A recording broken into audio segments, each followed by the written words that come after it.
a gente finaliza aí. Não tão tarde. Então, gente, disciplina nova, métodos quantitativos. Na unidade 1, que é o que a gente vai ver hoje, são os conceitos iniciais, então é super de boa, né? Bem tranquilo. Na unidade 2, aí tem a apresentação de dados e medidas resumo. E, por fim, na unidade 3, a gente vai ver correlação e regressão linear. Vamos depois descobrir o que é isso. Então, nessa unidade 1, o objetivo é que a gente conheça alguns conceitos básicos de estatística, conceituar e diferenciar aí população e amostra, classificar alguns tipos de amostras de acordo com as suas características, aprender a definir e a trabalhar com séries estatísticas e entender, entender como se dá o arredondamento de números decimais, segundo aí as regras estabelecidas pela ABNT. Tá, vou logo chamando a atenção aí para essa parte de entender como se dá o arredondamento de números decimais. Por quê? Porque no próximo semestre, no terceiro semestre, vocês iniciam vendo a disciplina matemática financeira, né? E aí vão ter alguns cálculos lá que, para a gente encontrar o resultado, a gente precisa saber essas regrinhas aí de arredondamento. Então, já guardem aí as informações para o próximo semestre, porque vocês vão utilizar mesmo na prática bastante, né? Começando, então, pelo tópico 1, conceitos básicos. Aí a introdução desse tópico vai trazer aí que boa parte das nossas decisões é o quê, gente? É baseada em pequenas pesquisas estatísticas. Você pode não perceber, mas você faz isso naturalmente. Por exemplo, quando avaliamos o preço de determinada mercadoria, né? A possibilidade do nosso time de futebol, não tem um time, né? Então, o time de vocês, ganhar aí o campeonato. Ou mesmo de chover no final de semana, tá? Mesmo que inconscientemente, a gente está aí pesquisando, comparando e tirando conclusões. Essa parte de estatística é interessante para vocês que vão agora ter o primeiro contato com essa parte de artigos, para vocês irem compreendendo melhor como se dá essa questão de análise de dados. Formalmente, estatística é o conjunto de técnicas que permite, de forma sistemática, organizar, descrever, analisar e interpretar dados oriundos de estudos ou de experimentos realizados aí em qualquer área do conhecimento. E principalmente também na área de administração, né? Vamos falar aí do método estatístico. As principais fases do método estatístico, segundo aí Castanheira, são: primeiro a gente precisa o quê? Definir o problema, né? Sempre falo aqui com vocês. Depois é delimitar o problema. Feito isso, vocês vão fazer o planejamento e então a coleta de dados, a crítica destes dados, a apuração, a apresentação, a análise e, por fim, a interpretação de dados coletados. Quando você agrega interpretação a esses dados, você vai transformá-los em informações. E são as informações, né, que vão ser aí consumidos, por exemplo, em momentos de tomada de decisão. Dados por si só não dizem nada. Você transformá-los em informações. Primeiro passo em uma pesquisa estatística, então, é definir o problema, como a gente viu, né? A gente já falou um bocado sobre isso, né, gente? Nessa parte de seminário interdisciplinar. Você precisa saber o que é que você quer saber, né? Ou seja, tem que definir qual o problema, o que é que você quer encontrar de resposta, né? O que é que está te inspirando a buscar respostas, né? Então, precisa definir esse problema. Também precisa definir aí quem vai ser o público-alvo dessa pesquisa, ou seja, quem é que vai responder às questões propostas, né? Pessoas, coisas, onde esse público vai ser acessado, se é na rua, na linha de produção, se vocês vão, por exemplo, no caso aí de pesquisas na área de administração, se for análise de mercado, por exemplo, vocês talvez tenham que entrevistar potenciais consumidores. Então, você vai para a rua, né, onde eles estão circulando. Então, é preciso ter definido isso, tá? Quem é que vai responder esta pesquisa? Quem vai dar? Com quem você vai coletar os dados? Você vai interpretar posteriormente. E o planejamento vai ser a etapa em que respondemos a pergunta como faremos, né? É um plano de ação, né? Você vai fazer como essa ação vai se dar. Às vezes é suficiente uma pura observação, no entanto, na maioria das ocasiões, é necessário aí elaborar um questionário ou até mesmo um roteiro de entrevista, como eu já mostrei para vocês, né? Alguns de vocês, tanto da turma de vocês quanto de outras turmas, vão, por exemplo, aplicar questionários agora para a pesquisa de vocês, né? Referente aí à disciplina do seminário interdisciplinar.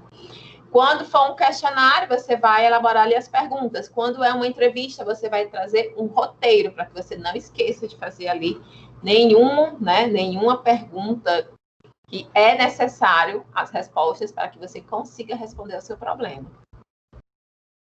Aqui ele vai dizer que nessa parte aqui do planejamento é que vão entrar as restrições orçamentárias, o cronograma de pesquisa e o recrutamento de pessoas para trabalhar no processo, porque hoje vocês estão fazendo uma pesquisa muito pequena, né? Mas muitas vezes você precisa recrutar pessoas para trabalhar com vocês. Por exemplo, quando eu fui fazer a minha pesquisa, eu pessoalmente entrevistei as pessoas, ok. Mas, como era entrevista, então foi tudo gravado. E aí eu precisei fazer o quê? Eu precisei recrutar pessoas para transcrever o que tinha sido gravado dessas entrevistas. Então, eu tive que prever aí esse custo que eu ia ter que pagar, né, essas pessoas. Que eu ia ter que buscar quem seriam essas pessoas, o que essas pessoas tinham que ter de características, por exemplo, aí, no perfil mais discreto, porque trata-se ali de informações sigilosas, né? O sigilo do entrevistado ele tem que ser garantido. Então, tudo isso é pensado no momento de planejar, ou seja, no momento do planejamento. Vai se montar todo um plano de ação, onde vai estar estabelecido o que é que vai ser feito, quando vai ser feito, como vai ser feito, por quem vai ser feito, ok? E aí a gente vai para a coleta de dados. A gente já fez a parte do planejamento, aí a gente vai o quê? Coletar os dados. A coleta de dados é o momento em que você obtém os dados que vão responder à pergunta que você estipulou, tá? E aí existem duas maneiras de obtenção desses dados. Tem a coleta direta e a indireta. A coleta de dados direta é aquela que você obtém, adivinha só? Diretamente, ou seja, por meio de aplicação de questionários, por observação, ou então por meio de busca direta em registros oficiais. Eu estou fazendo um projeto aqui, eu fui lá na Biblioteca Municipal daqui de Acaraú, nunca tinha ido. É grande. E aí eu fui buscar um livro de um poeta daqui, né? Nicodemos, vocês conhecem? Que não deixa de ser um registro oficial, porque ele vai trazer relatos, né? Que hoje a gente não tem mais como ter acesso, a não ser como fontes como desse livro. Então, é isso. Existe a coleta direta, você vai e obtém ela diretamente. Já a obtenção de dados indireta é quando ela se utiliza de dados obtidos por coleta direta para outro fim. Por exemplo, quando você usa os dados do IBGE, o PNAD, ele vai fazer as pesquisas, vai coletar os dados e tudo mais com a finalidade, né, que é para orientar aí as políticas públicas e também trazer um termômetro, né, para o governo, nesse sentido, que ele tem que analisar como é que está indo a população em várias vertentes. Mas você, dentro da sua pesquisa, você pode ir lá e trazer dados do IBGE, que embora não tenham sido realizada aquela pesquisa para atender a sua, né, você pode se utilizar dela para ajudar a responder a sua pergunta. Então, nesse caso, você está fazendo uma coleta indireta. Os dados em si, eles também podem ser divididos em duas categorias. Nós temos os dados primários e os dados secundários. Os dados primários são aqueles obtidos diretamente por meio de um questionário, tomada de tempo ou preço, certo? Ou seja, você vai beber da fonte, tá? Os dados secundários são os obtidos através da pesquisa em outros dados. E aí já foram previamente coletados, como os dados oficiais ou outras pesquisas científicas. Ou seja, os dados secundários, eles estão aí linkados com a coleta indireta, né? Depois que os dados já foram coletados, a gente vai fazer uma crítica desses dados. Então, agora a gente vai avaliar se eles estão de acordo com os objetivos que vocês traçaram lá no planejamento, tá? Se houve falhas ou erros que podem vir a influenciar o resultado final, então vai fazer essa análise crítica, essa criticidade, né? Feito isso, a gente vai para a apuração. Na apuração, os dados obtidos na coleta, eles vão ser tabulados, ou seja, os dados semelhantes, eles vão ser agrupados de acordo com o tipo de resposta fornecido, tá?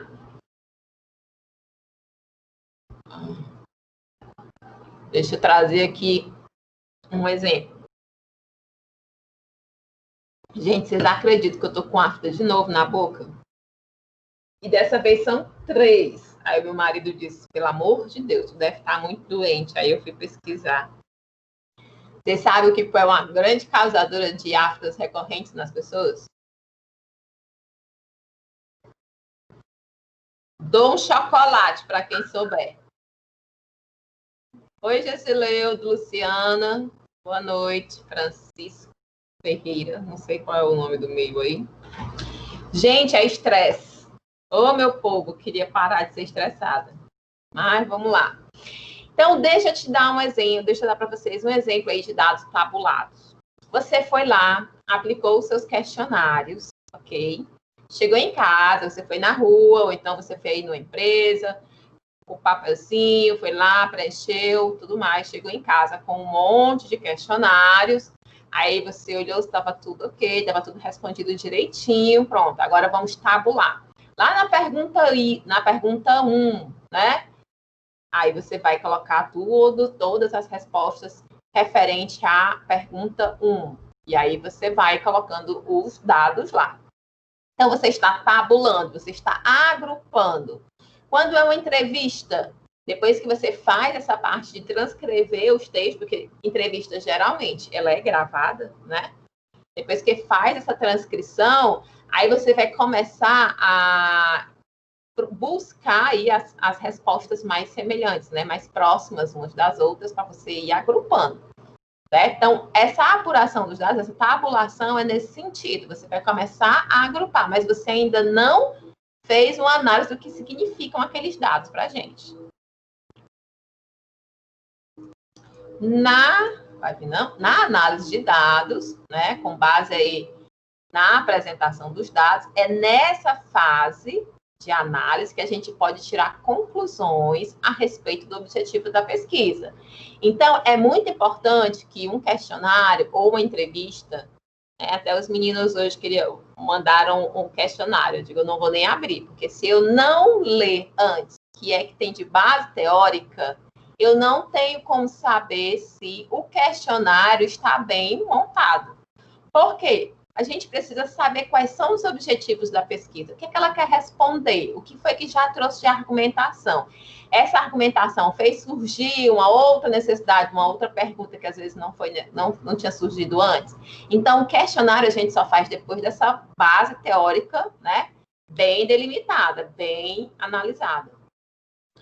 Então, quando você vai fazer a análise dos dados, você já sabe, porque você fez um questionário bem embasado na sua discussão teórica, você fez a entrevista, você passou esse relatório por um teste, então você viu que era realmente o que precisava saber. Então, agora você vai conseguir, a partir dessa metodologia, né, você vai conseguir responder, aliás, alcançar cada um dos objetivos que você traçou para a pesquisa, né? A gente tem objetivos gerais e objetivos específicos. objetivos específicos vão ajudar aí a responder ou a alcançar o objetivo geral, tá? Então, essa análise de dados, ela vai ser focada, ela vai ser direcionada para quê? Para qual era o seu objetivo. Você aplicou aquele questionário com aquelas perguntas, exatamente pretendendo o quê? O que é que você queria saber? Então, nesse sentido. Então, a análise vai ocorrer dessa forma. E aí você vai interpretar. É a última fase, né? Onde você vai interpretar esses dados.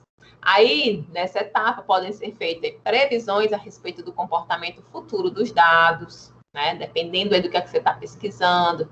Você pode, vamos dizer que você vai fazer uma análise histórica, e aí você consegue identificar um padrão, por exemplo. Então, você pode até, de repente, identificar aí um comportamento, né? Isso que ele quer dizer. Ou mesmo uma extrapolação de conclusões, ou seja, se o objetivo inicial era conhecer a durabilidade média das lâmpadas, por exemplo, fabricadas aí por uma indústria, algumas lâmpadas vão ser testadas e, com base na durabilidade destas lâmpadas, é que eles vão definir a durabilidade de todas as lâmpadas. É assim que ocorre com os produtos, né, manufaturados. Por exemplo, por que uma camisinha, né, ela não tem 100%, eles não dão 100% de garantia que vai ser eficiente? Por quê? Eles vão pegando por amostragem, eles não vão testar todas as camisinhas, porque senão, se eles testarem tudo, o que vai sobrar para a gente, né? Como é que a gente vai usar? As pessoas vão comprar. Certo? A mesma coisa, todos os produtos, eles vão pegando por amostra, para ter aí, então, para saber como mensurar o nível de qualidade desses produtos, tá? É importante aí salientar que qualquer conclusão tirada da interpretação de dados, ela está sujeita aí a um certo grau de incerteza. Durante certo tempo, a estatística foi considerada uma área de estudos da matemática aplicada, tá? Devido à importância da área e às suas características, hoje ela própria já é considerada aí uma área de estudo, né? E existem aí vários cursos de graduação em estatística pelo país, e não é um curso muito fácil, tá? É aqueles cursos que é fácil de entrar, mas não é fácil de sair. Pronto. A estatística, como uma área de estudo, ela pode ser dividida em 3 sub-áreas. A gente tem a estatística descritiva, a probabilidade e a inferência estatística. Em geral, uma pesquisa estatística ela envolve essas 3 áreas. A estatística descritiva vai trabalhar com dados observados. Então, normalmente, ela é utilizada em uma primeira etapa da pesquisa e é responsável por resumir informações de interesse a partir do que foi coletado, tá?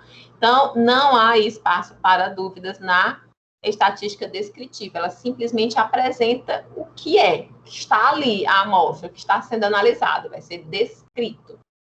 Então, não há muita margem aí. Exemplo, uma pesquisa de opinião sobre um desodorante ouviu 100 consumidores. Várias perguntas foram feitas sobre a embalagem, a fragrância, a textura, o preço e a eficácia do produto.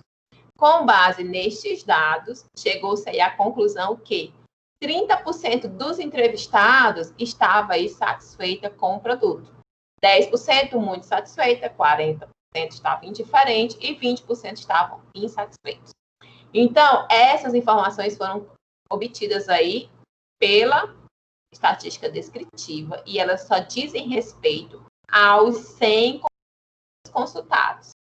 Então, os métodos estatísticos, eles são muito importantes. A gente tem todo um regramento no momento de pesquisa, não é por nada, é para trazer credibilidade ao resultado, né? A resposta ali que você está encontrando para o seu problema. Então, quando a gente busca trazer a realidade ampliar a realidade dessa pesquisa, né, para outras situações, por isso que é preciso aí encontrar em alguns estudos uma amostra específica, e aí existem cálculos para dizer quantas pessoas ou quantos itens precisam ser analisados para que aquela situação estatística analisada ela possa, né, ser estendida, né, às demais situações que não foram efetivamente pesquisadas. Nesse caso aqui, eles pesquisaram 100 consumidores e aí eles trouxeram o resultado das respostas desses 100 consumidores. Tá? Agora, se eu quisesse, a partir deles, de alguns consumidores, trazer que essa resposta fosse uma realidade que representasse o todo de todos os consumidores, aí eu precisaria utilizar um cálculo, existem alguns sistemas para isso, né? Para definir, né, qual é a minha amostra necessária. Vamos falar, então, de probabilidade. A probabilidade pode ser pensada como uma teoria matemática que é utilizada para estudar a incerteza, oriunda aí de fenômenos aleatórios. Exemplo, a previsão do tempo, tá? Ele é um fenômeno aleatório, pois não temos aí como prever o tempo exatamente. Nesse caso, como é que eles fazem? Com base em comportamentos já conhecidos, eles estipulam uma probabilidade de ocorrência de chuva, por exemplo. Vocês podem verificar que geralmente eles dizem assim, 40% de chances de chuva. Mas nada garante, por exemplo, que vá chover. Né? Eles não têm como garantir. Eles fazem uma previsão, uma estimativa que possa acontecer algo. E a inferência estatística é responsável por extrapolar para um conjunto grande, que era o exemplo que eu estava falando na questão dos desodorantes, se eu quisesse trazer essa realidade, né? Pesquisar uma parte para trazer, para ele representar o todo, tá? Então, é responsável por extrapolar para um conjunto grande de dados os valores obtidos para um conjunto muito menor, tá? Ela surge aí da incapacidade de se trabalhar com todos os dados de interesse. Neste caso, aí se conhece um subconjunto menor desses dados, se estuda esse subconjunto e, através da inferência, obtém-se conclusões sobre o conjunto inteiro. Exemplo. Só para lembrar aqui para vocês, gente, inferência é conclusão, bicho me picou, indução, certo? Exemplo, voltemos aí à questão da pesquisa do desodorante, em que foram ouvidos 100 consumidores. Com base nos resultados obtidos, aplicam-se, então, técnicas de inferência estatística para prever a opinião de todos os consumidores do desodorante. A gente sabe que é difícil conseguir fazer uma pesquisa, dependendo aí da sua população, né? Que vá realmente, efetivamente, entrar em contato com toda a população, né? A gente só tem um caso que eu conheço, sim, caso grande, né? Quando são uma população menor, é mais fácil. Mas um exemplo aí é o censo que o IBGE faz, em que ele só faz a cada 10 anos, não à toa, né? Em que todos os lares são visitados, né? Eles até contratam uma mão de obra extra durante esse período para dar conta, né, de toda a demanda. Mas o IBGE não trabalha somente com o censo, né? Ele faz outras pesquisas, por exemplo, como o PNAD. Aí, já quando ele faz o PNAD, ele usa a questão da inferência estatística. Então, a gente tem aqui a figura das fases do método estatístico, ok? Entrada de dados, a crítica, a apuração, a apresentação, tudo isso é estatística descritiva. Quando você vai para a análise, aí você tem a probabilidade e inferência. E depois a saída dos dados. Esse, gente, era o tópico 1. Tudo bem até aqui?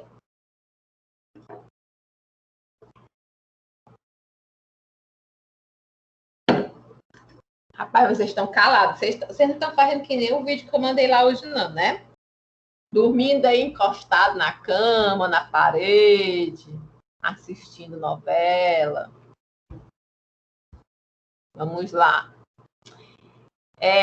Tópico 2, população e amostra. Tá? Vamos aí para a população e amostra. A gente já viu lá as fases, né, de uma análise dos dados. Agora vamos para falar sobre população e a amostra. Imagine que uma pequena fábrica de biscoitos mudou a fórmula do seu produto. E o que é que eles querem? Eles querem fazer uma pesquisa de opinião para saber o que os consumidores acharam dessa mudança. Para isso, eles vão elaborar aí um questionário que vai ser aplicado durante um certo período. Algumas questões que se põem lá no questionário são de que forma esse questionário será aplicado, né? Como alcançar os consumidores do produto. A maneira mais abrangente seria o quê, gente? Aplicá-lo na saída de todos os pontos de venda do biscoito, ou seja, tentar entrevistar, então, todos os consumidores, né, dessa marca. Outra possibilidade seria, através de um conjunto de critérios, a empresa escolher alguns pontos de venda e, nestes pontos, alguns consumidores para serem aí, para colher os seus dados. Se a escolha for bem feita, mesmo a empresa tendo acesso a algumas opiniões, o resultado final da pesquisa ele vai acabar sendo muito similar ao obtido pela primeira maneira, onde você entrevistaria todos os clientes, ok? Embora o custo envolvido no processo ele seja muito menor. Então, uma das situações, por que a gente não mensura todas a entrevista, né? Toda a população é também pensando nos custos, além das dificuldades, né? Em muitas situações. Desta maneira, todos os consumidores seriam consultados e a empresa saberia exatamente o que as pessoas pensaram da mudança, né? No jeito 1. Claramente, esse jeito aí, a primeira maneira para entrevistar todos, ele vai ser mais caro e também muito mais demorado. Precisariam contratar pessoas para aplicar esses questionários, treiná-las. Então, isso é para vocês compreenderem. O primeiro exemplo, onde eles iriam entrevistar todos, ou seja, eles iriam entrevistar toda a população, né, de interesse da sua pesquisa. O segundo exemplo, onde seriam escolhidos alguns pontos de vendas e nestes pontos de vendas, alguns clientes, você está trabalhando aí com uma amostra. Aí a gente vai ver agora a população versus a amostra, tá? Formalmente, população é uma coleção inteira de objetos ou resultados sobre os quais uma informação é obtida. Então, é uma coleção inteira. Enquanto que a amostra é um subconjunto de uma população, que contém os objetos ou resultados que são realmente observados. Então, o ato de escolher a amostra, a gente vai chamar aí de amostragem. Aí tem aqui uma figurinha, né, para vocês compreenderem bem. Então, esse diagrama maior, né, é o que a gente chama aí de população. Tá toda a minha população para ser analisada aí dentro. Cada X desse é uma pessoa, por exemplo, a ser entrevistada. Mas se eu não tenho condições de entrevistar todas essas pessoas, então eu vou pegar uma amostra desta população. Para quê? Uma amostra que consiga representar o todo, que seja capaz de representar a população como um todo, para que os resultados, né, os dados que forem analisados, quando transformarem em informações, não diga respeito apenas da informação daquela população da amostra, daquelas pessoas da amostra, mas que a gente consiga, a partir da inferência estatística, trazer essa realidade como sendo a realidade de toda aquela população, certo? Então, apesar de utilizarmos a palavra população, ela não necessariamente se refere a pessoas, tá? A população pode ser toda a população de uma cidade, mas também podem ser todos os produtos de uma fábrica produzidos em um determinado período, por exemplo. É o que vai ser analisado. E aí vai ser diferente para cada pesquisa, para cada análise. Então, população é conjunto composto de todos os elementos de uma pesquisa e a população pode ser finita e infinita. Finita é quando possui um número finito de elementos. E infinita, gente, adivinhem? É quando possui um número infinito de elementos. Então, existe essa subdivisão aí, subclassificação aí da população. Em geral, fatores econômicos é que impossibilitam, né, estudar toda a população. mas também fatores éticos, ou então o curto tempo, né? O curto prazo de tempo que você tem, eles também podem ser determinantes. Ainda há casos em que simplesmente não há como trabalhar toda a população de interesse. Como analisaríamos, então, todo o sangue de uma pessoa para detectar a presença de certa doença? Então, se a gente analisar, se a gente for verificar uma coleta de sangue para exames, né, que a gente faz aí de forma periódica, aquilo ali é uma amostra, não à toa, isso é uma amostra do sangue, né? A amostra, e a partir daquele resultado, daquela amostra, eles trazem para a população, né? Ou seja, todo o seu sangue tem aquelas características daquela amostra. Outra pergunta aí surge, então. Como é que a gente escolhe essa amostra, né? Como é que a gente vai escolher essa amostra de forma que ela realmente seja capaz de transmitir, a partir dos seus resultados, ter o resultado de toda a população, né? Então, queremos que os resultados obtidos ao trabalharmos com a amostra, elas sejam os mesmos se a gente obteria se nós fôssemos trabalhar com toda a população, tá? Então, a gente precisa garantir que essa amostra, ela seja escolhida de forma que replique o comportamento da população, ok? Por exemplo, numa campanha eleitoral, imagina-se que a intenção de voto dos eleitores que frequentam um determinado shopping de luxo será diferente dos eleitores que frequentam uma feira municipal, tá? Então, como escolher os elementos da amostra? Ou seja, é preciso levar algumas informações em consideração, principalmente qual é o seu objetivo. Você não pode sair, dependendo de qual é o seu objetivo, você não pode somente pegar, vocês vão entrevistar pessoas, pegar pessoas aleatórias, não. Tipos de amostra. A diferença aí entre os tipos de população já vai nos dar uma ideia de que há diferentes também tipos de amostra, tá? Então, as características da população-alvo, muitas vezes, elas vão nos indicar aí qual é a melhor maneira de obter uma amostra. Mas outros fatores também podem, né, estar aí linkados com isso. Por exemplo, suponhamos que estejamos interessados em estudar a população de São Paulo. A gente vai saber que a zona sul da cidade é mais populosa do que a zona oeste. Cadê o Leonardo? Tá aí? Olha, em São Paulo, eu lembro do Leonardo. Eu nunca mais vi o Leonardo, Josileudo. Desistiu, ele foi? Desistiu de mim? Ou tá trabalhando? Sabe-se que a zona sul da cidade de São Paulo ela é mais populosa do que a zona oeste. Ou mesmo a zona norte. Assim, seria sensato levar este fato em consideração a escolher os elementos que irão compor a sua amostra. Então, é preciso fazer uma análise crítica, né? A amostragem aleatória, simples, é a mais usada. Formalmente, o que é ela, né? É uma amostra aleatória simples de tamanho N. É uma amostra escolhida por algum método no qual cada coleção de N itens da população vai ser igualmente provável de compor a amostra, da mesma forma como em uma loteria. Sim?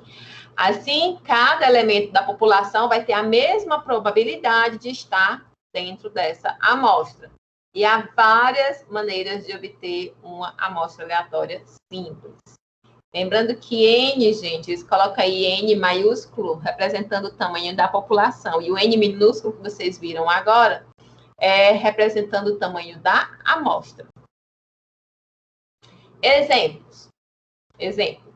Em uma cidade com 250 mil habitantes, queremos saber a opinião a respeito da administração municipal.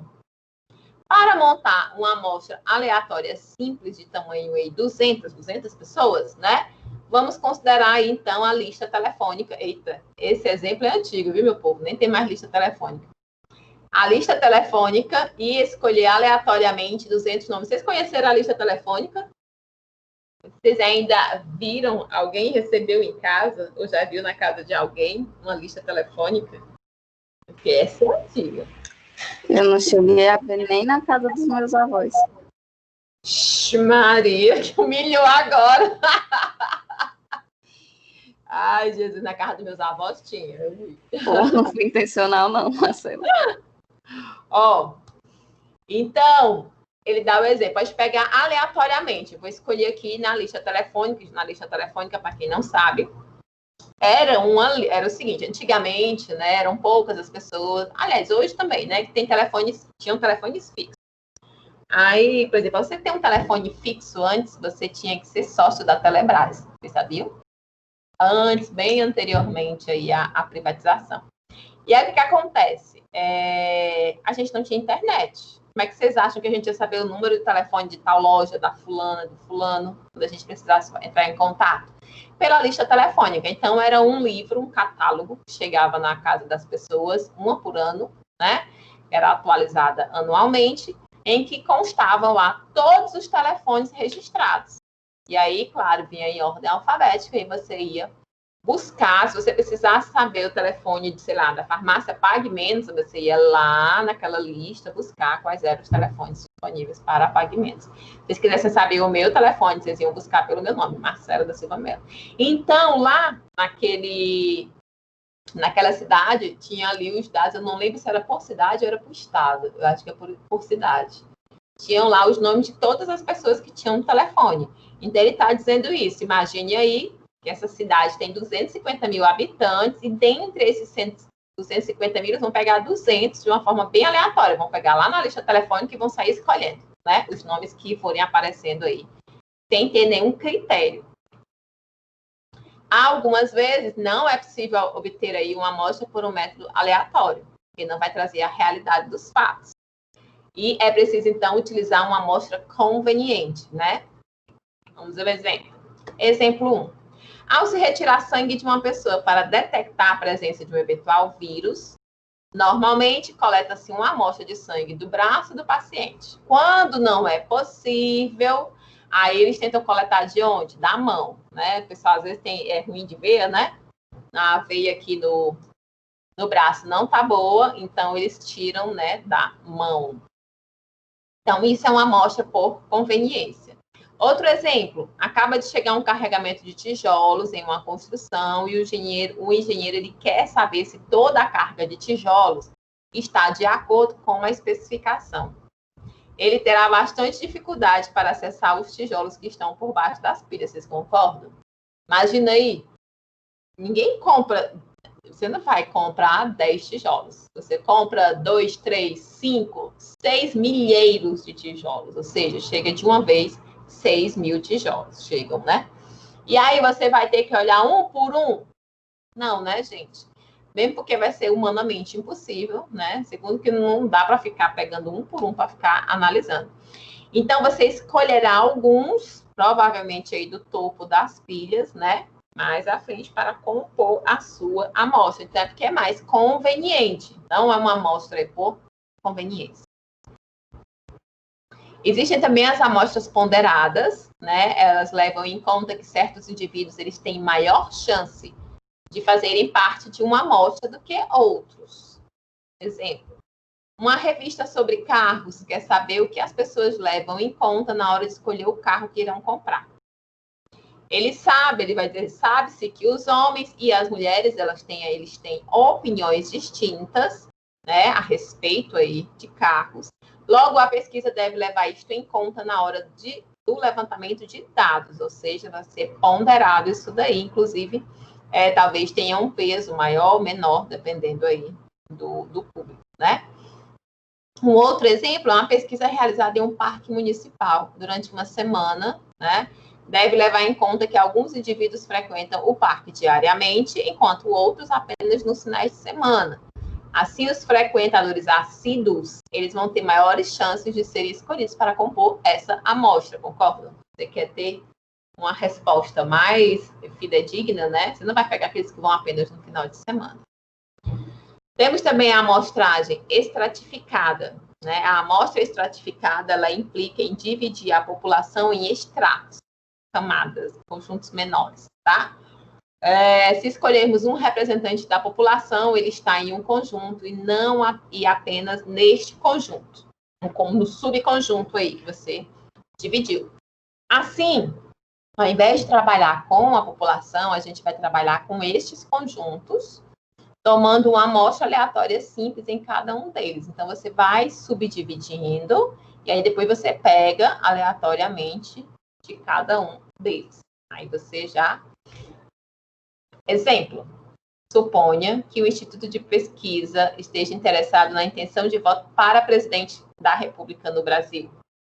Então, esse instituto, ele considera separadamente as 5 regiões do Brasil. A gente sabe que a gente tem 5 regiões: Sul, Sudeste, Centro-Oeste, Nordeste e Norte. E em cada região, ele vai compor aí uma amostra com seus habitantes.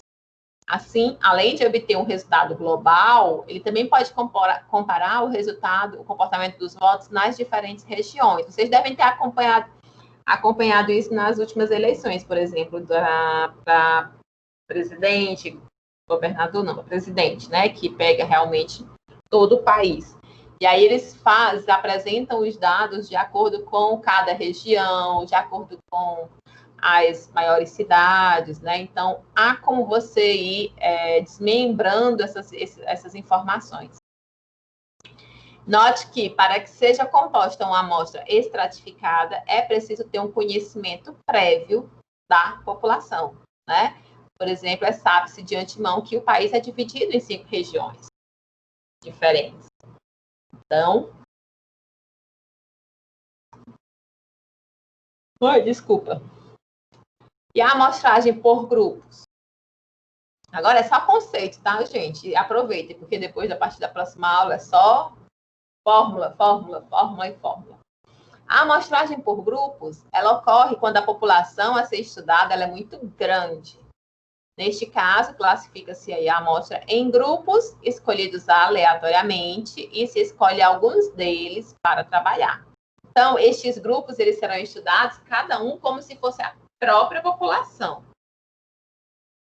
Mais um exemplo: geólogos estão interessados em estudar a composição do solo numa determinada região. Para isso, eles delimitam uma área que foi escolhida aleatoriamente, ou seja, o grupo de amostra, e nessa área eles vão realizar suas pesquisas. Mais à frente, uma nova área é delimitada, eles vão novamente pesquisar nessa nova área. Existem erros, né? Então, vamos ver aqui, erros e tendenciosidade. Com base nos tipos e nas particularidades de cada amostra, você deve ter percebido aí que uma amostra mal escolhida, ela pode acarretar em erros na sua pesquisa, certo? Tá? Por exemplo, se uma pesquisa avalia a opinião pública sobre a administração municipal, sem levar em conta a distribuição demográfica da cidade, ou então os diferentes bairros, ele pode chegar a uma conclusão totalmente parcial. Se ele for analisar, por exemplo, num bairro de alta renda, né, ele vai ter um resultado. Se ele for para um bairro de periferia, ele provavelmente vai ter outro resultado. Esse pessoal da periferia, eles sentem mais quando o Estado, né, se ausenta, então eles vão ter uma opinião diferente do outro. Então, é preciso ter esse cuidado para quê? Para que o seu resultado ele seja válido, que ele não venha com erros ou tendenciosidade. Então, o erro de amostragem surge quando o tamanho da amostra é muito pequeno em relação ao tamanho da população. Então, é preciso ver aí, por isso que eu falei que tinha um cálculo, né, para saber qual o tamanho da amostra referente àquela população vai te trazer os resultados confiáveis. Exemplo: suponhamos que estivéssemos interessados em estudar a frequência com que a população de um determinado estado consome bebidas alcoólicas. Se perguntarmos para 2 pessoas se elas consumiram bebida alcoólica na última semana e elas responderem que sim, poderíamos ser levados a concluir que a população inteira teve o mesmo comportamento. Se a amostra fosse composta por 5 pessoas, 3 respondessem não e 2 respondessem sim, concluiríamos que a população não consumiu bebida alcoólica na última semana.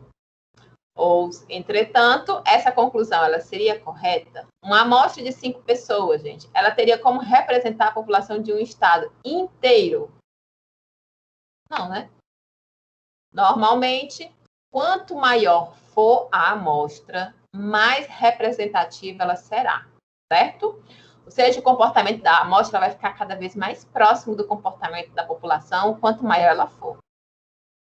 Isso não significa que ele será igual, mas é possível definir um erro máximo que será cometido. Então, quanto maior o tamanho da amostra, menor o erro.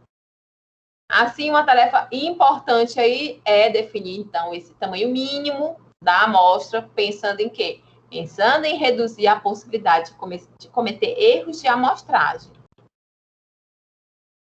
E o erro de resposta? O erro de resposta é a diferença entre a resposta dada e a resposta verdadeira. Este erro é comum quando a população da pesquisa é composta por pessoas. Exemplo: uma empresa faz uma pesquisa sobre o desempenho da chefia de um setor. Okay? Para isso, ele pergunta aos funcionários subordinados ao setor sua opinião. Como saber se a resposta que será dada é, de fato, a resposta verdadeira? Né? Como controlar esse tipo de erro, então, erro de resposta? Uma maneira é fazer a mesma pergunta de maneiras diferentes ao longo do questionário. A fim de quê? A fim de pegar discrepâncias de informação. Sabe quem faz muito isso? Pessoal de auditoria. Ai, gente, auditoria, uó. Meu Deus! Meu sonho é ser auditora. Só para poder pegar, encher o saco dos outros. O que é que auditor faz?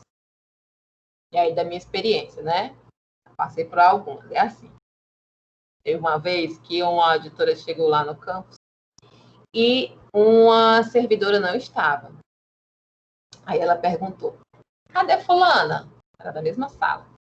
Aí eu digo: fulana, ela não veio hoje porque ela está numa consulta médica em Fortaleza. Qual é o horário que ela faz? Aí eu digo: o horário de tal a tal. Ah, tá certo. Aí ela foi lá na gestão de pessoas e foi perto fazer a mesma pergunta. E a fulana, qual é o horário que ela faz? E por que ela não está aqui hoje? Vocês acreditam que depois ela foi perguntar na recepção? Eles fazem isso. Tá? Ou então, eles ficam indo e voltando na mesma pergunta, mas trazendo aí formas diferentes de perguntar. Né? Ou seja, ele está buscando aí diminuir a questão do erro de resposta, abordando aí por várias faces, né? Então, a maneira de elaborar a pergunta também pode minimizar o risco de informações erradas ou imprecisas. É tanto, gente, que muitas vezes, quando a gente faz uma pesquisa, a gente faz uma parte de teste do questionário ou da entrevista, para quê? Para saber se a pergunta foi bem elaborada. Porque, às vezes, a gente está ali, a pessoa que está envolvida ali na elaboração, ela está tão envolvida com aquilo que na cabeça dela faz totalmente sentido, está tudo muito claro. Mas ela vai aplicar isso daí com outras pessoas. Será que está claro na cabeça das outras pessoas? Então, é preciso fazer, às vezes, esse teste. Ou mostrar a outras pessoas, né? Para que eles consigam aí vislumbrar se tem uma necessidade de refazer a pergunta, né? Então, tudo é questão de especificação. Ainda é possível entrevistar mais de uma vez a mesma pessoa por pesquisadores diferentes, com abordagens diferentes. Então, dependendo aí da finalidade, ok? Erro fatal de resposta. Aliás, erro falta de resposta. O erro de falta de resposta, ele surge, então, da negativa do entrevistado em dar a sua entrevista. O exemplo, quando os meios de comunicação divulgam os resultados das pesquisas de intenção de voto, vocês podem observar que eles sempre informam um percentual de pessoas que não quiseram opinar sobre o assunto, tá? Então, esse tipo de erro, ele é difícil de ser medido. Por quê? Porque muitas vezes o número de pessoas que não quiseram opinar simplesmente não é levado em conta. Né? Eles não levam aí na parte de análise dos dados. No caso do exemplo anterior, né, na pesquisa de intenção de votos, suponha que os entrevistadores tenham tentado coletar a opinião dos entrevistados na rua. Muitas pessoas podem simplesmente tê-los ignorado, nem ter parado para dizer que não queria, ok? Neste caso, o entrevistador ter buscado outras pessoas, e nesse caso ele vai buscar outras pessoas para perguntar. Então, quando os resultados finais forem levados em conta, o número de pessoas que não quiseram opinar, ele pode ser pequeno, simplesmente porque parte dessas pessoas foram aí ignoradas pela contagem. Então, a gente tem ainda essa questão aí a tratar, que é o erro, falta de resposta. O erro de delineamento. O erro de delineamento, ele surge aí quando o grupo que compõe a amostra, ele não representa a população, né? Não foi muito bem delineado. Em outras palavras, o erro de delineamento surge aí da má escolha do tipo de amostra a ser considerada para aquela determinada população. Exemplo, uma escola está interessada em saber quantos dos seus alunos fumam ou já fumaram. Como a escola tem muitos estudantes, é escolhida a sala do primeiro ano do ensino médio para representar a escola. Vocês acham que vai representar? Olha o pessoal do primeiro ano, os bichinhos, né? Obviamente, o resultado da pesquisa vai ser tendencioso, pois ele prioriza apenas uma faixa etária, né? Então, ele não vai conseguir transmitir aí a realidade dos fatos que eles querem analisar. Ok, gente? Alguma dúvida? Hoje nossa live vai terminar cedo, hein? Dá para vocês irem sair para uma balada de gente jovem, que vocês são, ou então irem estudar, começar a dar mais uma escritazinha lá no artigo de vocês. A gente agora vai entrar no último tópico da noite. É o último? Não, penúltimo. Penúltimo tópico, que é variáveis estatísticas. Então, até agora a gente apresentou estatística, a gente falou sobre população, amostra, amostragem, os erros, né? Ou seja, a gente percebeu aqui que não tem como você ir fazer qualquer pesquisa que for sem você conhecer o que você vai pesquisar. Sem você conhecer essa população, se você não conhece o que você quer saber e não conhece a população, você não vai achar respostas que possam responder a sua pergunta, né? Que possam dar uma solução ao problema aí previamente estabelecido. Então, reforço. O pessoal que está fazendo pesquisa agora, façam primeiro de tudo a fundamentação teórica, tá? A fundamentação teórica é a base de tudo. Dali que vai surgir os questionários, dali que talvez você tenha que mudar os objetivos, a partir do momento que você vai pesquisar e escrever a sua base teórica. Então, variáveis estatísticas. Quando queremos extrair certas informações aí por meio de uma pesquisa estatística, elaboramos perguntas que podem nos fornecer dados a respeito destas informações. A estes dados de interesse, damos o nome aí de variáveis. Tá? Fácil, né? Então, as variáveis são as características que a gente quer observar ou medir em cada pesquisa. Nossa diferença aí de variáveis e dados, que a gente viu há pouco, né? Enquanto variáveis são as características que a gente quer observar, os dados são as respostas para estas informações, tá? Então, fiquem atentos aí que há uma diferença. Variável é uma coisa, dados são outras, ou é outra coisa. As variáveis a serem estudadas, elas precisam ser pertinentes, estarem relacionadas com o fenômeno que a gente quer investigar. Assim, dependendo da natureza da variável, os dados obtidos em uma pesquisa, eles podem ser numéricos ou não. Vai depender aí. Essas diferenças entre natureza das variáveis é importante, porque ela vai nos dizer a maneira mais eficiente de tratá-las e também de apresentá-las, e até de colhê-las, né? Vai ser a melhor forma de colher as informações a respeito dessas variáveis. Temos as variáveis qualitativas.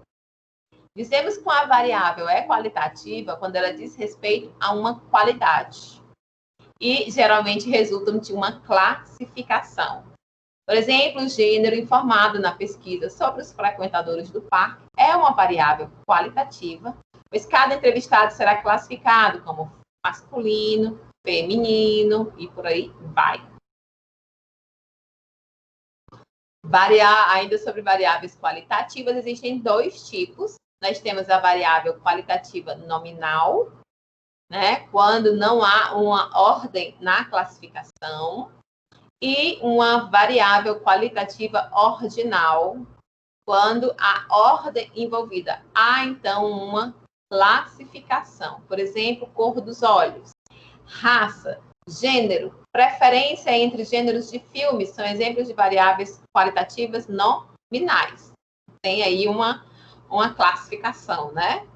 E nível de escolaridade, classificação em uma prova, ordem de chegada em uma corrida, conceito em uma prova. Esses aí são exemplos de variáveis qualitativas ordinais. Existe uma ordem aí envolvida. Esse aqui de vermelho, tá, gente? Salvo engano, eu coloquei aí porque no livro deve estar como quantitativa. Fiquem ligados lá. Falando em ordem, vamos aqui falar sobre ordenar. Ordenar é diferente de codificar. Porque às vezes a gente codifica quando vai aplicar um questionário, por exemplo. Se a variável gênero aceita 1 para feminino e 2 para masculino, embora os dados sejam numéricos, a variável ela continua sendo qualitativa. Não entendi. É o seguinte, às vezes você vai responder a um questionário e ele vai dizer o seguinte, vai perguntar algumas informações, para tentar fazer uma característica, né, caracterizar a pessoa que está respondendo. Uma das coisas que eles vão perguntar é a respeito do seu sexo. Você é sexo feminino ou de sexo masculino. Mas algumas vezes eles não vão pedir para você marcar um X, vão pedir para você responder. Digite 1 para feminino e 2 para masculino. Embora a gente tenha envolvido aí números, né? Você está respondendo com números, mas mesmo respondendo com números, essa variável é uma análise ainda trata-se de uma análise qualitativa, certo? Então, não pensem que porque foi feita essa codificação, quando você atribui o número 1 para feminino e o número 2 para masculino, você está fazendo uma codificação, é um código. Ou seja, qual é o código para 1? Feminino. Qual é o código para 2? Masculino. Você codificou, você atribuiu uma qualidade a um número, mas não transforma essa variável em quantitativa, ok? Já as variáveis quantitativas resultam de uma contagem ou uma mensuração. São exemplos desse tipo de variável o peso, a altura, idade, tamanho, preço, entre outros. Assim como no caso das qualitativas, essas também podem ser classificadas em dois grupos distintos. Temos aí a variável quantitativa contínua e a discreta. A contínua é quando qualquer valor dentro de um intervalo numérico é esperado. E a discreta, apenas valores fixos são esperados como resposta. Valores aí provenientes de uma contagem. A classificação depende da maneira como os dados, então, serão coletados. Uma variável quantitativa pode ser discreta sob uma perspectiva e contínua sobre outra. Exemplo, renda familiar. Vai depender aí de como ela se apresenta. Você pode pedir para ela dizer qual é a renda, né? Ou seja, um valor fixo que ela vai dizer lá.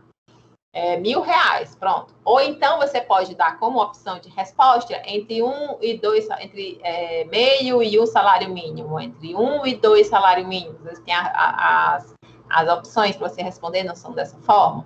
Então, aí você tem um intervalo numérico que você vai encontrar. Geralmente, quando se fala de renda, se utiliza essa variável quantitativa contínua, né? Ou seja, se utiliza aí esse intervalo numérico. As variáveis qualitativas, elas não podem ser expressas numericamente, né? Elas são definidas aí através de categorias. E a classificação das variáveis, ela não é estática. Às vezes, uma variável contínua pode ser tratada como discreta, como a gente viu, e dependendo da particularidade da pesquisa. Por exemplo, a variável peso, em uma determinada pesquisa, ela pode ser tratada como uma variável discreta, em outra como contínua. Então, vai depender aí da pesquisa, da necessidade da pesquisa. E aí a gente chega naquela parte que eu pedi para vocês prestarem atenção, que é do arredondamento numérico.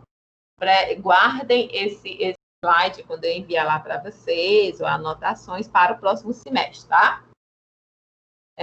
E talvez, acho que nesse semestre vocês precisam ir para as provas, né? Mas vocês vão precisar dessas informações para o semestre que vem.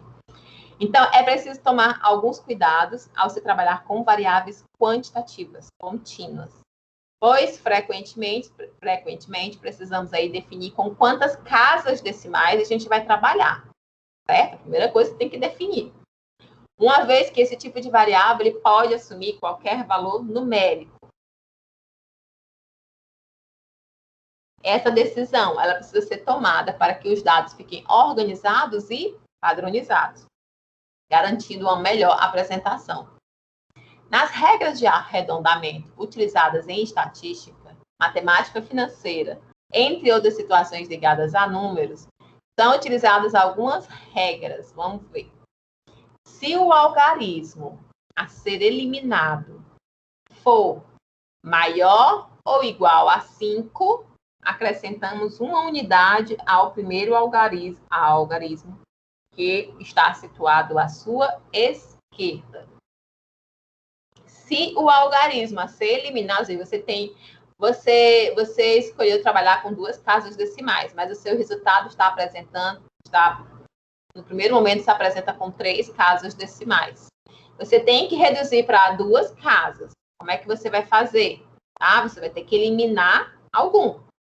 Então, se o algarismo a ser eliminado, ou seja, o último lá, ele for maior ou ele for igual a 5, a gente vai acrescentar uma unidade ao primeiro algarismo que está à sua esquerda. Vamos aqui a um exemplo. Vamos dizer que o meu resultado deu 10,125. 125. O que é que ele está dizendo aí? Qual é o que vai ser eliminado? É o último, é o 5.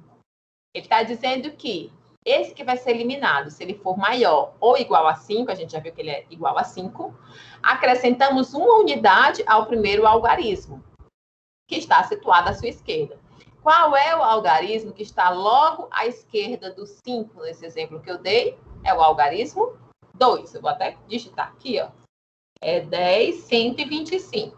Ó, a gente está vendo que a gente tem que eliminar o 5 para ficar em 2 casas decimais, que é o nosso objetivo. A gente viu, então, que esse que vai ser eliminado, que é o último, ele é igual a 5. Então, já tem uma regra para ele. Quando ele for igual a 5, aquele que estiver situado à sua esquerda, ou seja, à esquerda do 5, quem é que está à esquerda do 5? O 2. Esse daí, ele vai, então, ser acrescentado uma unidade. Então, quer dizer que quando eu arredondar para 2 casas decimais, eu não vou ter 10,12, eu vou ter 10,13, ok? A gente fez um arredondamento. Aí existe uma outra situação. Se o algarismo a ser eliminado for menor, eu estou digitando aqui no chat, tá, gente, que não está vendo aí o exemplo aí. Se o algarismo a ser eliminado for menor que 5, devemos então manter inalterado o algarismo da esquerda. Por exemplo, 10,124. Tá vendo que o algarismo que a gente precisa eliminar é o 4? O 4, ele é menor que 5. Então, nesse caso, né, a gente mantém inalterado o algarismo da esquerda, ou seja, o número 2. Então, quando a gente arredonda para 2 casas decimais, a gente vai ter 10,12. Então, vejam, quando eu tinha 10,125, virou 10,13. Quando eu tinha 10,124, ele ficou, então, 10,12. Então, fiquem atentos aí a esse numeral que terá que ser eliminado, se ele vai ser igual ou maior aí que 5.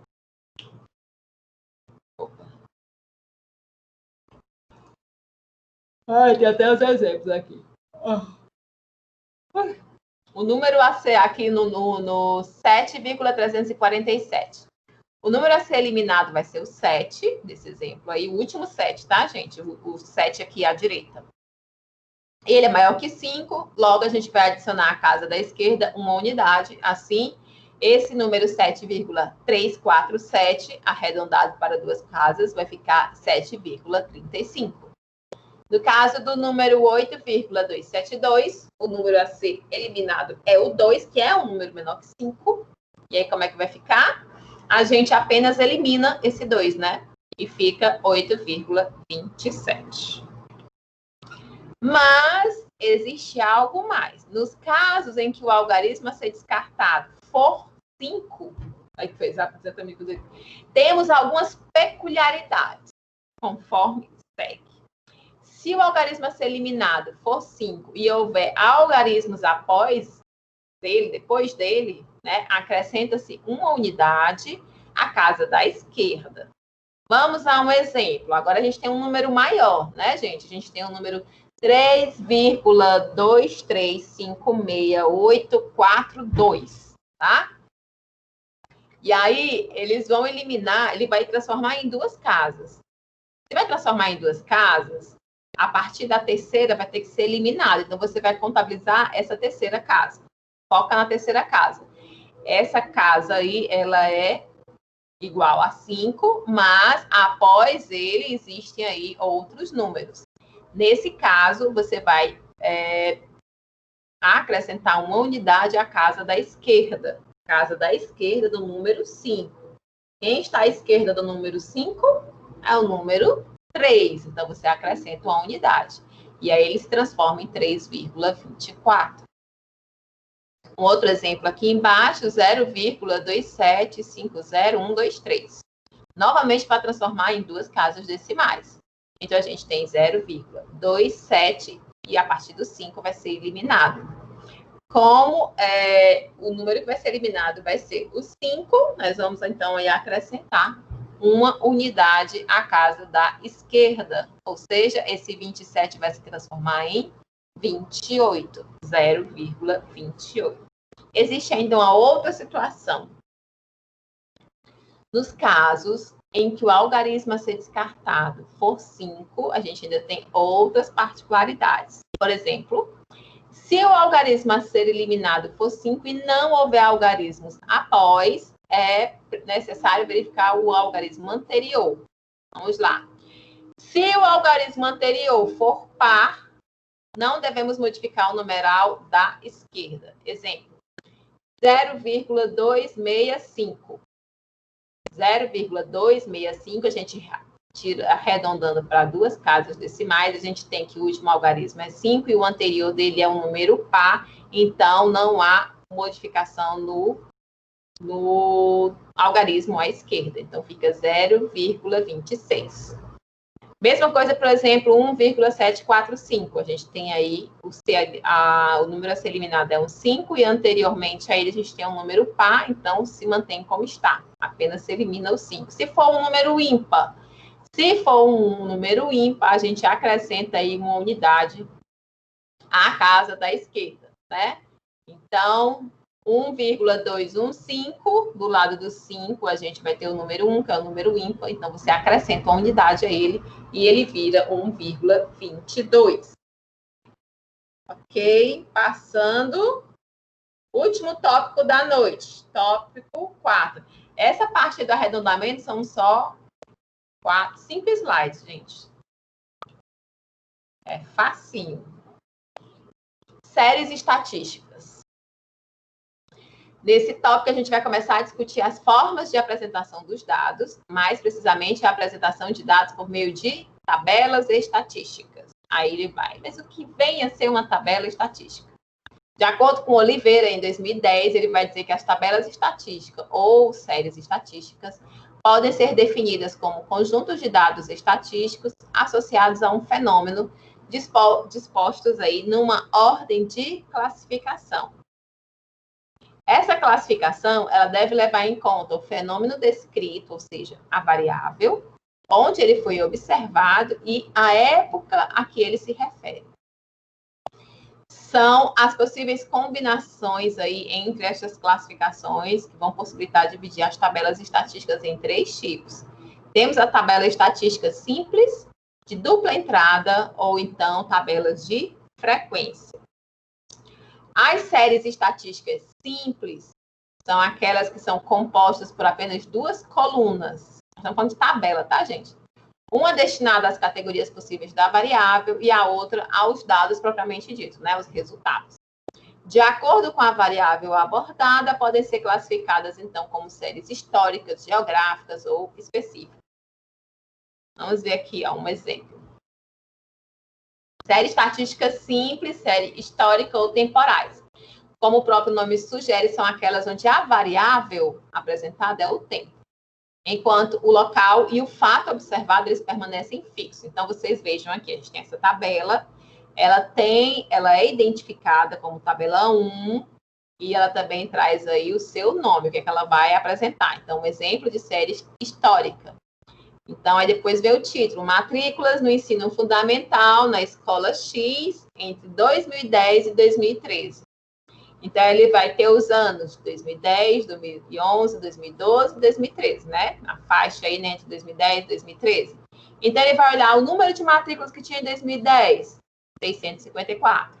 Número de matrículas de 2011, 691. Número de matrículas em 2012, 703. Número de matrículas em 2013, 761. E aí é montado, então, essa série aí, essa tabela. As séries geográficas são aquelas em que a variável é o local onde o fenômeno é observado, enquanto o tempo e o fato observado permanecem fixos. Vamos ver aqui, essa aqui é a tabela 3, primeiro exemplo de série geométrica. Pessoas com mais de 15 anos em estados pré-selecionados em 2008. Então, vejam, 2008 aí já ficou fixo, apenas um ano. E a nossa variável aí vão ser o que, gente? Vão ser os estados, né? Então, a gente vai ter o estado de Amazonas, Paraíba, São Paulo, Rio Grande do Sul, Mato Grosso e Distrito Federal. Essas aí vão ser as nossas variáveis. Aqui do lado, onde tem número de pessoas, são os dados, né? Então, o que você foi coletar. Então, quando você foi buscar pessoas com mais de 15 anos em estados pré-selecionados, quando você for lá no estado do Amazonas em 2008, você percebeu que tinham 2.279.811 pessoas com mais de 15 anos de idade, lá no Amazonas, em 2008. Da mesma forma, foi na Paraíba. Paraíba tinha 2.823.492. Quem tem mais adolescentes aí é São Paulo. Aliás, adolescentes não, adultos. São Paulo, com 31.825.460 pessoas com mais de 15 anos no ano de 2008. Certo? Então, vejam que há diferença deste para este. Neste aqui, tá? O fato, o local e o fato a ser observado, ele ficou fixo. A única coisa que mudou aqui, que ficou como variável, foi o tempo. Já nesse exemplo que a gente tem aqui da geográfica, o que vai mudar vai ser o local. E o tempo ficou fixo, assim também como o fato que foi observado. O fato era o quê? Pessoas com mais de 15 anos em estados pré-selecionados. As séries específicas ou categóricas são aquelas em que a variável é o fato que você vai observar. Enquanto o tempo e o local onde esse fenômeno é observado, eles permanecem fixos. Então, agora, local e tempo vão ficar fixos. Exemplo aí, a tabela 4. Desculpa. Exemplo de série específica. Extensão da malha rodoviária brasileira por órgão de administração em 2013. Ai, que dor de cabeça. Então, gente, a gente quer saber informações sobre a extensão da malha rodoviária brasileira. Aí a gente sabe que essa malha rodoviária, ela tem algumas divisões. A gente sabe que tem algumas rodovias que pertencem aos municípios, outras ao estado e outras ao governo federal. Então, eles foram analisar a extensão, né, dessas rodovias. Então, eles perceberam aí em 2013 que, se a gente fosse analisar, existiam 1.055,82 quilômetros de rodovia federal 22.101,62 estadual e 175.822,19 municipal, certo? Então, o dado, a variável aí é o fato que eles querem observar. E qual era o fato? A extensão, né, das rodovias por órgão de administração. Vamos dizer que eles estavam analisando para saber quem gasta mais com estradas, com manutenção dessas estradas, ou que o governo federal precisa repassar mais, porque você vê aí que a extensão municipal é bem grande, né, em relação ao federal, e assim vai, dependendo da necessidade da informação que você foi buscar. Às vezes é interessante levar em conta mais de uma variável na tabela. Nesse caso, a gente tem as séries de dupla entrada. Aqui é um exemplo. A tabela 5. Exemplo de tabela aí de dupla entrada. O título dela é Taxa de Mortalidade Infantil, segundo as grandes regiões do Brasil. Então, veja que a gente tem dois fatos aí sendo observados. Eles estão, ao mesmo tempo que analisam a taxa de mortalidade infantil em algumas regiões, ainda tem também a questão do tempo, né? Que é de 1970 a 1990.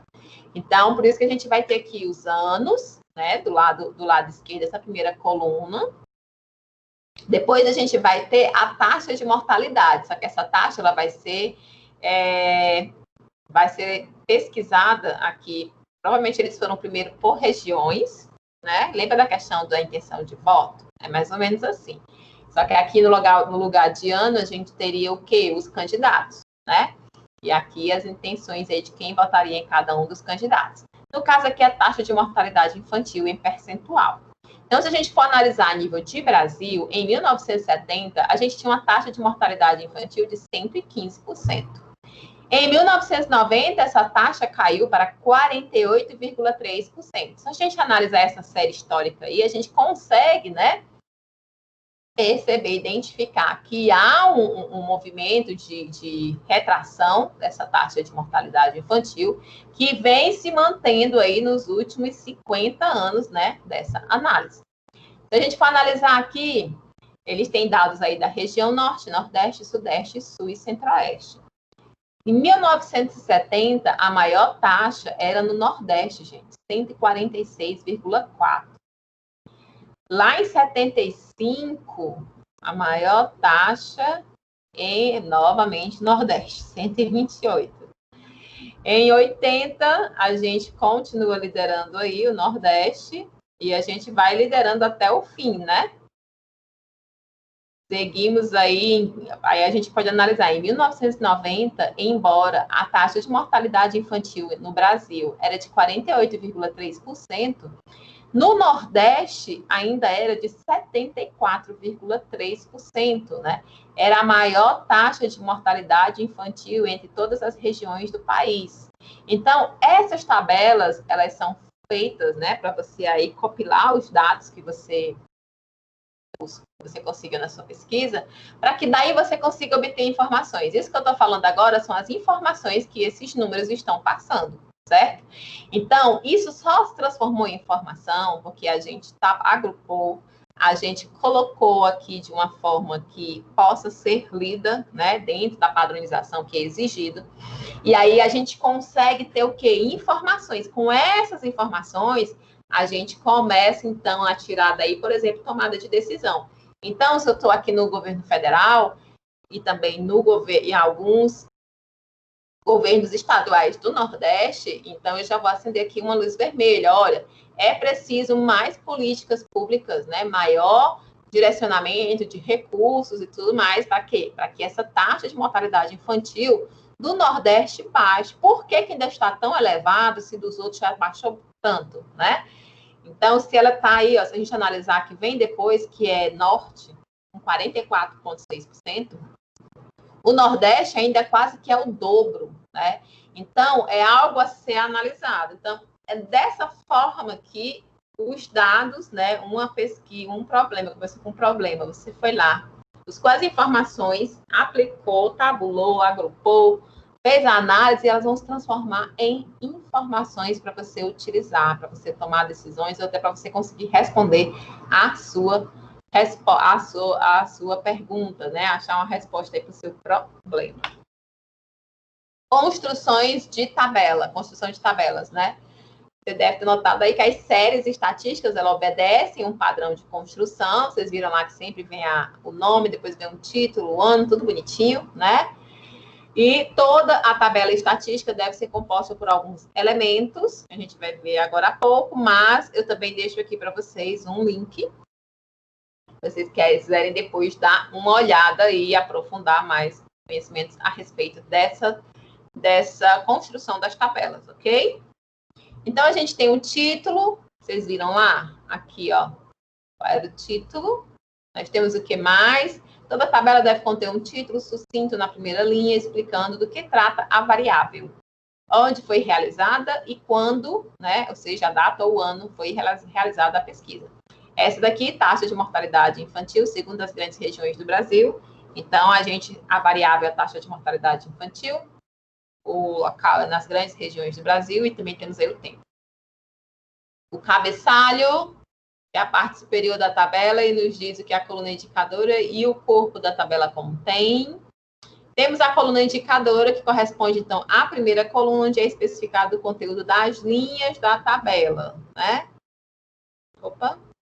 E temos o corpo da tabela aí é aquele conjunto de linhas e colunas, né, que contém as informações sobre a variável estudo, e ela é composta por linhas, colunas e células, ou até casas. Nós temos o traço, né, segundo Oliveira, e o traço é o que vai delimitar o cabeçalho, as linhas e as colunas de uma tabela. Isso aqui é só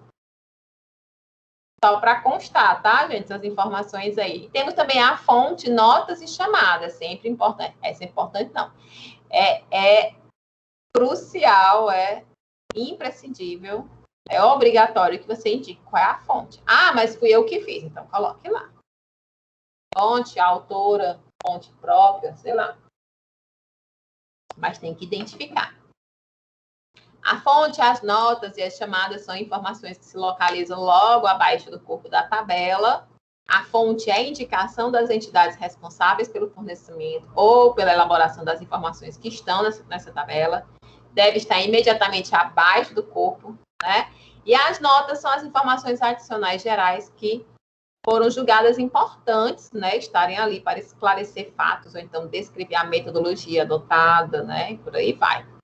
Por fim, chamadas refere-se às informações específicas sobre determinada parte da tabela e, caso aí apareça, deve estar abaixo das notas. Eu nunca vi tabela com nota, nem chamada, mas na minha realidade de pesquisa, né? Pode ser que em outros ramos de pesquisa eles sejam necessários. Então, isso quer dizer o quê? Que nem sempre vai ter, né, toda essa questão aí. E com isso, meu povo, finalizamos a unidade 1 da disciplina Métodos Quantitativos. O que vocês acharam da disciplina?